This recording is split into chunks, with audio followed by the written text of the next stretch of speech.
Welcome everyone, Simon here from the Whales of Wall Street. Today's video is about Casper CSPR on the exchange. This is a new one to my portfolio. I'm going to a few reasons as to why I'm adding this, but also some information around Casper in general, but also my thoughts around what I anticipate for the future. There's a lot of videos out there, a lot of channels covering this particular project. And I know projects do marketing and influencer marketing. I work in marketing myself in Web3 and I understand this.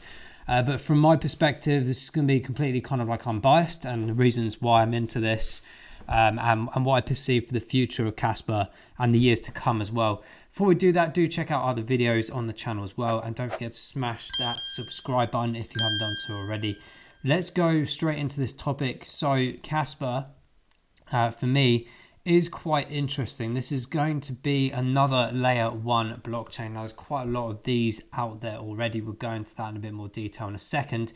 But these guys boast themselves, particularly with some interesting, unique selling points. One in particular is the upgradability of smart contracts, i.e. the small contracts that they've already had in place or validators or companies have put in place and need to potentially have re-added to or evolved or indeed changed for whatever reason that might be. Okay, so this is quite a good selling point compared to a lot of other chains. They do boast essentially that they're the only one or blockchain that has this functionality and ability. That's not to say that existing chains or chains in the near future can have this adaptability and solution as well. But from a layer one perspective, this one is quite interesting. So I get bombarded all the time with new assets to follow and look into. I have a load of different crypto groups. I'm not going to mention their names, but they've been pestering me about Casper for some time to do a video on it. And through my research of this, looking at the team, looking at the ecosystem and the potential, I will admit that I'm still not necessarily skeptical, but I'm still sort of sitting there going, okay, get the upgrade contracts situation, but what else is different? What else is an advantage of this chain over others? Now, for me, with my portfolio overall, I always have diversity in that aspect, and I will never say no to a project. I always want to look into it and do a bit of research. I was supposed to do this video a few days ago, but I wanted an extra couple of days of some extra research just to look into the ecosystem and what's coming for these guys. So I'm going to give you my honest opinion about this in the sense that what I see in front of me is very interesting. I have seen a lot of projects, both on layer one, layer two, with this kind of use of terminology and big words and almost promises, perhaps not fulfilled them. And that doesn't mean they're not going to fulfill them in the future. It's just that they've been talking about it for so long and we haven't seen the results of that yet. So I'm intrigued to see how the ecosystem of Casper will develop. Right now, I'm not seeing humongous aspects here to really jump out at me. Now, we've got loads and loads of different partnerships for these guys already, most of them built by themselves, but there's some other things here in relation to CXs and DEXs which you can pretty much understand if you're trying to launch a token or build brand awareness within the aspects of these exchanges, things like competitions, trading competitions, airdrops, etc., as the time goes by. So at this moment in time, I see a lot of NFT projects on here and a few gaming ones as well. This gaming particularly is interesting to me because I'm a gamer and I work in gaming Web3 space as well. However, outside of that, I'm not seeing anything amazingly drastic that's picking up in front of me. So for me, this investment right now is not necessarily, as I said, skeptical. It's more a speculative investment. I see a lot of people's excitement and engagement around this. I've checked out a few other YouTube videos to see what their gauge is on this particular project. But for me, I'm sort of sat there going, well, there's a lot of layer one projects out there currently, of course. We know a few of them being Bitcoin, Ethereum being probably the two largest ones. But you see here, there's a few others.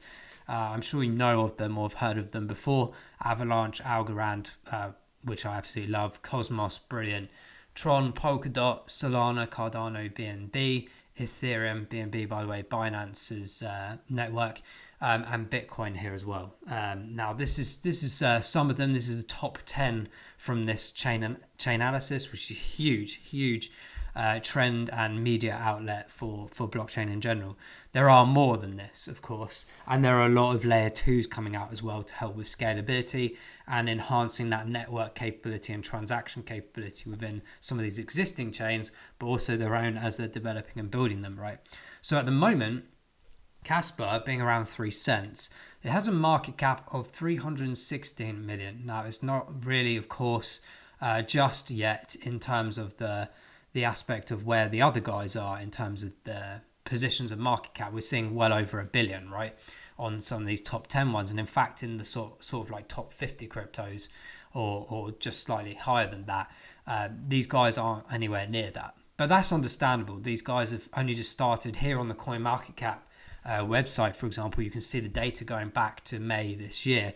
Obviously, token launches always have higher prices, and it's unfortunate, of course, with the bear market and the winter market coming, that this price was obviously going to be coming down at some point anyway. So people taking their profits, you can see that kind of like miniature jagged effect on the way down over those first few like weeks and days, and then we sort of stabilized ourselves downwards towards where we are currently. Now, some of the videos I was checking out, they were doing it around this sort of time in October when the price was about 4 cents. We have dropped another cent since then. But back to this point about market cap, for me, being under that $1 billion mark, it is one of the lower regions. Okay, so there's opportunity to grow, especially if we look at things like the supply mechanism. And there's some relatively good volumes coming in and out every day as well. So there's a lot of people getting quite interested in this. Watch lists I don't pay too much attention to, but it's on quite a lot of watch lists. Okay, so this isn't a huge number, but certainly one that's growing. It's certainly in the last few days I've been watching it. Whether that's because there's loads more videos out about it or not, of course, but just general narratives and people getting interested, or perhaps finding the next gems, the next opportunities. And for sure, Casper, I think, has got a massive opportunity ahead of it. But what I want to see personally is a bigger development of the ecosystem. That's going to come with time. It's really difficult right now, guys, and I speak firsthand, in the winter markets for any kind of proper funding or investments to come in, but also for the partnerships. Now, a lot of partnerships that occur are usually marketing orientated to try and lean on each other's audiences and things like this.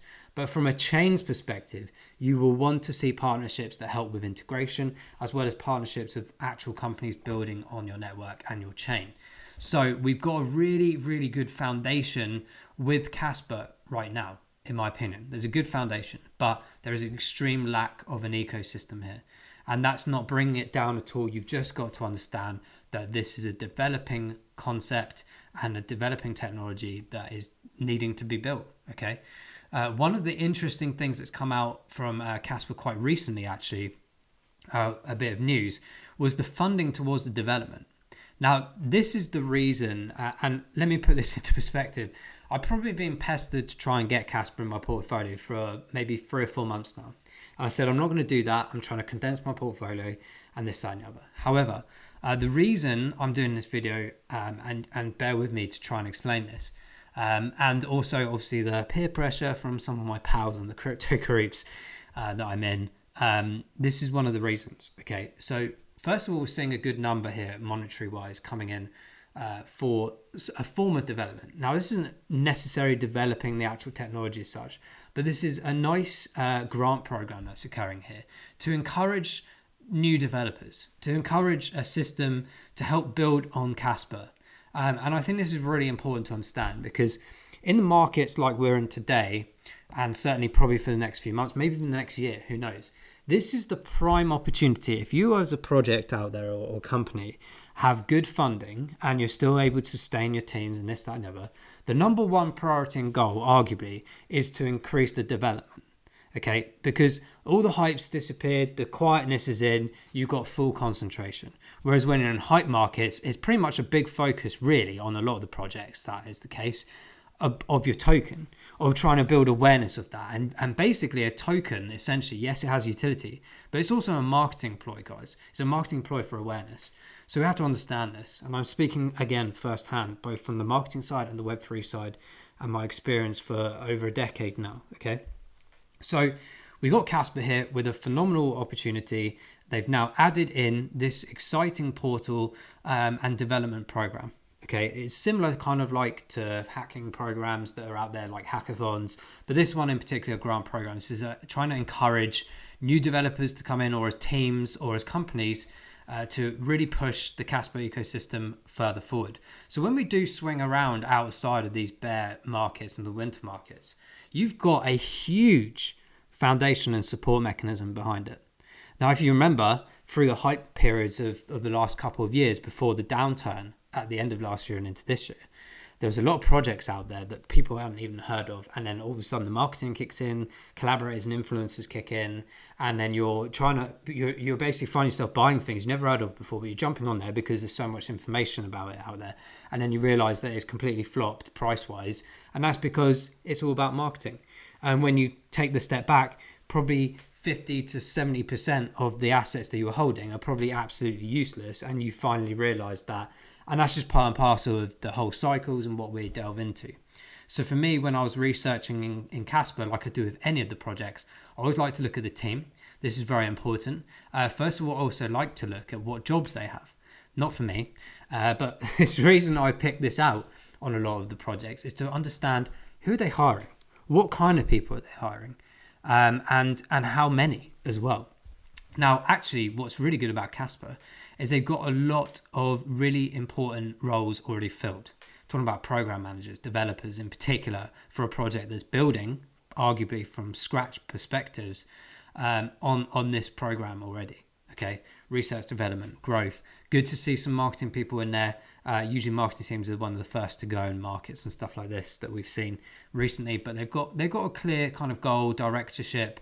The founders are very eventful and do ascertain a big community build always, not just the community managers, but also the rest of the team as well. So when you're doing research, guys, and particularly looking at Casper, because this is down to you guys to also do your own research and think about it in your own way, do check out the team. Check out the team members, the founders, where they come from, what's their history, and just building that platform of, do these guys know what they're talking about? Have they got the experience, the history, and the expertise to push this forward? And it's really interesting. A lot of people come from different backgrounds, and especially the last couple of years in Web3, a lot of them come in because they go, do you know what? I've got an idea. I've got a thought about this. I think we could do this better, whatever it might be. So do check those out. Some become founders because they're responsible for the ideologies around the project in the beginning stages. Doesn't necessarily mean they're CEOs or anything like this. They're just sort of grasped in the fact that they were part of the beginning. So do look at that and do look at the jobs. So for me, I was pretty happy with the people involved, and that kind of like aspiration to develop something really unique and different that's perhaps different to what's out there already. So as I said, there's a few multitude of variables here in my decisions here. So I like the team, I like what they're trying to build, and there are projects, guys, that I know very well and have been around for a long time, and you probably hold them already. And they're kind of like the guaranteed ones you pick. But there's also in my portfolio a small percentage of not necessarily altcoins or small cap coins or anything like that. I don't really like labeling them like this. I look at opportunities and I'm thinking, well, okay, this is where we are. This is the experience that I've had personally in Web3, both as an investor and working in the space. But also I can see what they're trying to achieve, what they're trying to do. Okay, so layer one is not a new thing. This is one really valid point that I wanted to make, is the fact that there are a lot of layer one projects out there. So defining which ones you go for, usually you'd have like a handpick, if not all of them, of the top ones that are already out there, right? I don't hold half of these. I hold half of them. I may as well just say I probably hold about 50% of these. And I don't even hold things like Ethereum or things like that because they've been out for a long time. It's one of the first things I bought was Ethereum, and I made some good gains on it. Absolutely, Ethereum will go extremely higher than it is today, for sure. But I'm looking for really proper extensive gains from the capital that I invested in originally based on the availability of money that I had. Okay, so I see a lot more gain potential in some of the ones that are very much what I call like mid-range in their development. Not necessarily like mid-range as in like their size or anything like this. I'm talking about their development stage and their life cycle.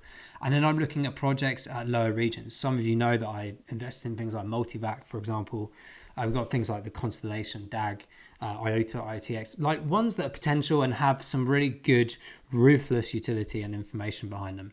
And Casper I have added because of this situation. So I've got a small bag. And we'll go into the chart and everything in a minute, because this is also important to understand a bit of a strategy behind this, to not just go, oh, wow, I've got a load of money here, I'm just going to chuck it in here because people have said for me to do so, or I've done a bit of research and I must do this now before it's too late. We have to understand where we are with everything. There's one other valid point that I wanted to make with this. So we talk about upgradable smart contracts. I know a lot of developers, I work with developers, and I asked them directly over the last few days about the different programs, the different systems. You've got JavaScript, JS, all of these, Linux, etc. And I said to them, right, okay, this project that I'm looking into, I didn't mention the name or anything. I said they're using WebAssembly, and I think they're using Rust. I think is another platform. This is allowing people to, or developers, to be able to utilize the coding and build the coding as they need to. And especially important when you're looking at things like EVMs, so the Ethereum virtual machine, in terms of the application of utilizing blockchains on Ethereum. So there's all these things, right? I asked them about this, and they said, yeah, WebAssembly is actually one of the top ones that they use. And they've either heard of Rust or are using that as well. I mean, most developers, to be honest, use like a multitude of them. Okay, so it's not like they're saying, "Oh my god, this is like the best one." They're very unbiased with all this stuff, and they always move in and out of different ones depending on the project and the development requirement that they're after. So that ticked a box for me. And then I spoke to them about Casper, and they were very much on the mindsets that I am. This is new. It's speculative, but there's some good scope here. So with all these things in mind, that's kind of like why I concluded to look into this project more and more. And I'm looking forward to doing more videos on this to go into even further, deeper conversations about it as it develops.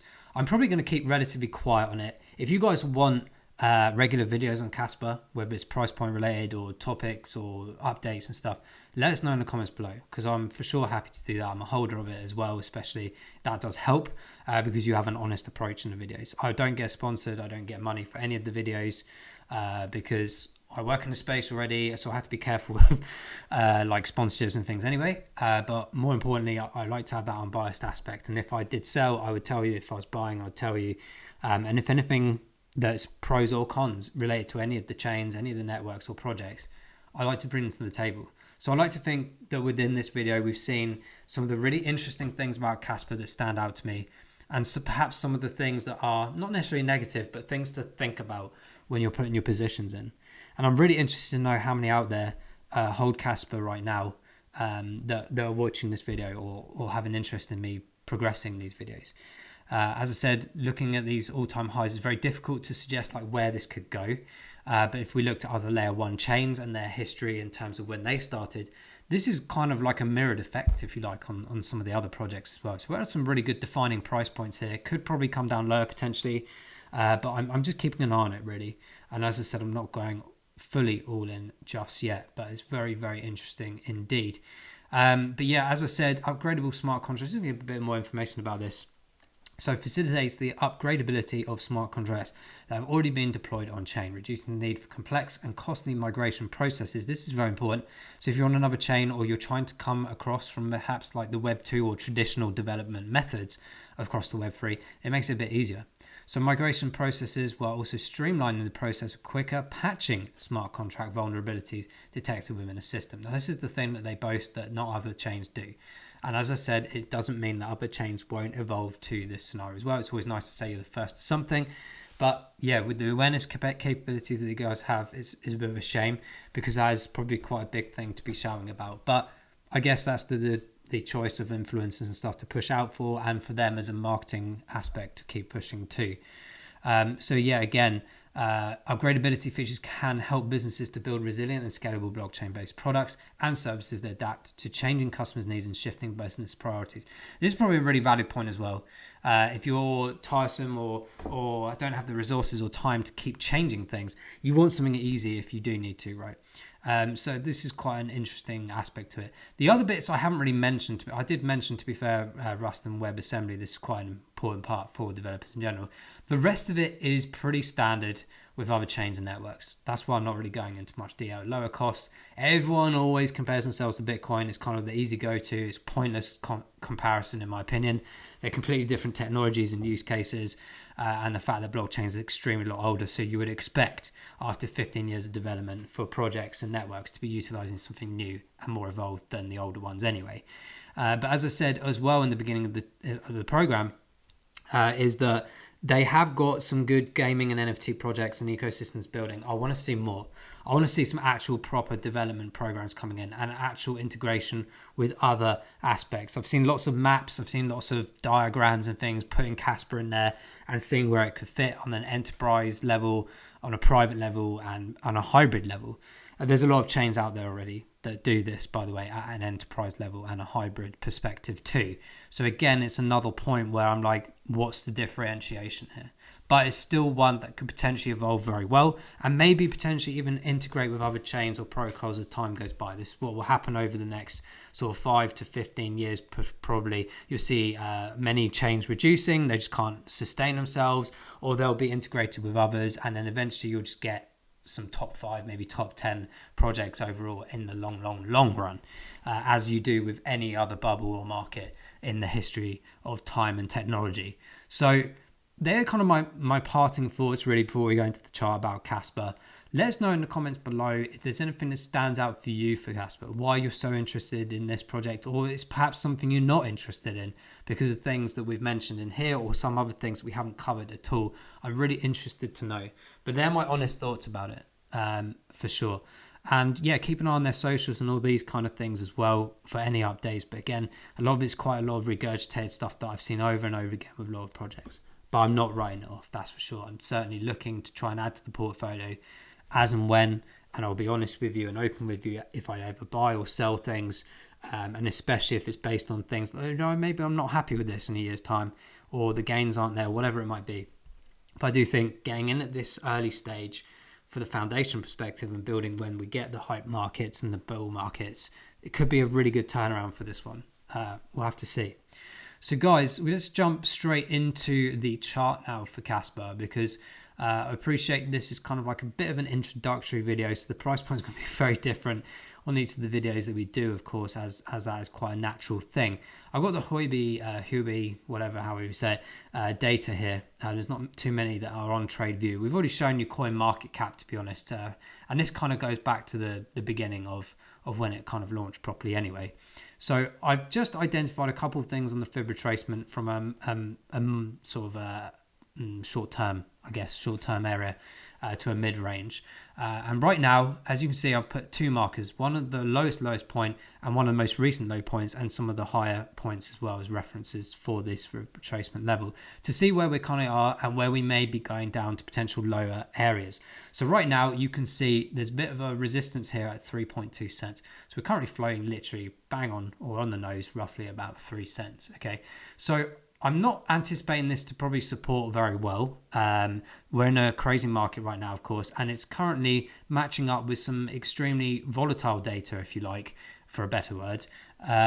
If you look back here, in fact, if I just draw in a horizontal line here quickly, you'll see what I mean as a point of reference. So where we are right now, you can see some really interesting trigger points of resistance and support. Particularly around here, there's a lot of resistance, and it tailed up and it tried to drag itself back down here. We had some nice uptake as Casper probably, to be fair, I think this is probably influencer activity across the board. And then we dragged back down as people got bored of it not rising anymore, blah, blah, the market, etc., and the world that we're in. So we're at this moment right now with the 3 cent mark. And this is where I put some initial orders in. Okay, I'm pretty happy with that, even if it comes down another cent or two or slightly above. I wanted to get that initial position. So we've got a marker point here now, guys, in terms of profit and loss. I haven't put a huge amount in, but certainly something where I'm like, okay, I want to accumulate this, but I'm going to be patient about it because I appreciate where it is in its life cycle and development. Okay, some people are always like, oh, you're going to miss out, you're going to jump out. Trust me, I've been in this space a long time to know what's coming. So this market here where we are at 3 cents, I'd like to have some extra buy positions, not even towards these lower regions. I'm probably looking back down at these areas around 2.5 cents and 2 cents in general. Okay, again, this is not a reflection to say that Casper is a terrible project or anything like this. I'm just going on market trends at the moment and where we are with everything. We're in a recession, guys. People aren't really spending money. Some people are hopefully trying to, survive and things like this, which is crazy, really, in this day and age that we are living in these kind of worlds. And a lot of people are struggling out there. So there's not a lot of huge money coming in and out of markets as such. And even stock markets, see like Dow Jones is struggling and all these ones as well.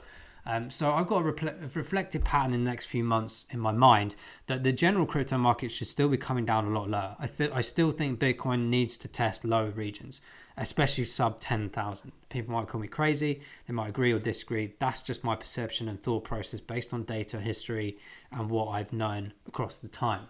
So with that in mind, I'm anticipating that a lot of the projects, especially the small caps and the altcoins, will probably have similar patterns. We've already tested these lower regions back in June. We see this very familiar pattern on the downward trend, and this being a point of reference of an upward movement across all the projects pretty much.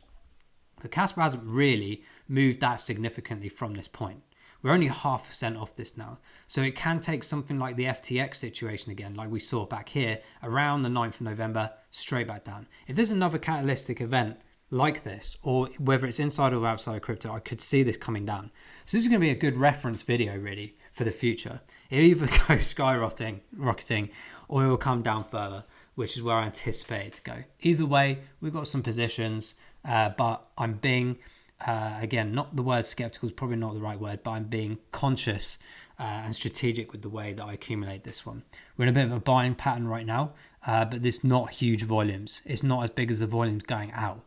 This is really natural because of the situation with FTX and everything like that, that people are just like perhaps moving money around, they're giving up on certain projects, or they're just thinking there's not enough money in here, I'm not really doing anything with this, I'll sell out. Now we have a bit more of an uptake as stabilization kicks in, and this is where we see this little mound coming up, and this is where I do think we'll start seeing the resistance patterns, as I said, along this kind of orange area across the board, that then picks it down as resistance and we pull back down, because we do ideally need to confirm these lower regions, whether it be at 2 cents, 2.5 cents. We need to confirm these as support areas. You can't just come down once and expect that to be it. So we need to think of a long range game here. That's why I've got the 2.5 cent mark as a small intake again, and I've got a slightly larger one at 2 cents. I may have bigger ones lower. I want to see these come in first before I react to anything lower than this. But you have to be very, very clear on where we are with Casper. It's already had a launch. It's already been on the reflective downwards. Can it come down lower? What's the risk assessment here? How much could we potentially lose if it came down to, for example, 1 cent or 0.5 cent, or maybe even lower, like a lot of the projects out there have done so. Casper has a good advantage as well with the staking mechanism. This could keep a lot of the liquidity locked up within the Casper network. People obviously making money off that, and they might want to do this in the winter market. So you just got to understand that some of that volume out there, like with any chain or network really, may be locked up for staking purposes. Could that be unlocked at any time if anything goes really bad? This is the conscious mindset that I have with Casper. There's a 50-50 situation here. Despite the fact that I like the team, I like what the foundation is, but you have to assess this all completely. On the performance indicators on the right hand side, there's obviously big growth patterns to jump up to. This is kind of a bit skewed because of the launch and then the pattern downwards. But again, there is still opportunity and more on the upside than there is downside, provided development continues and the project itself continues successfully as well. The 1 week and the 3 months are in positive. There's a few projects out there that have green on both of those. And it's not too bad in the month either, but we've had a crazy month because of all the situations with the exchanges, etc. too, in that mindset as well.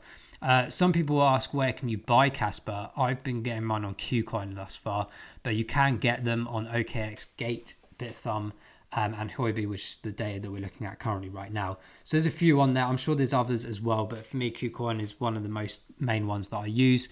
And of course, with CoinMarketCap now, you've also got the exchange reserves data available as well.